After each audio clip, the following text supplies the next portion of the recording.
Your vehicle is equipped with two power outlets.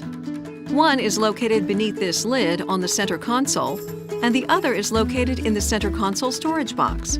The power outlets in the vehicle work when the ignition switch is in the ACC or on position. To access the power outlet, open the cap. Leaving a device connected to the power outlet, with the ignition left in the ACC or on position, can discharge the battery and the vehicle may not start. Please see the manufacturer's owner's manual supplied with your device for detailed information when connecting the device to the power outlet. Please see your owner's manual for important safety information, system limitations, and additional operating information.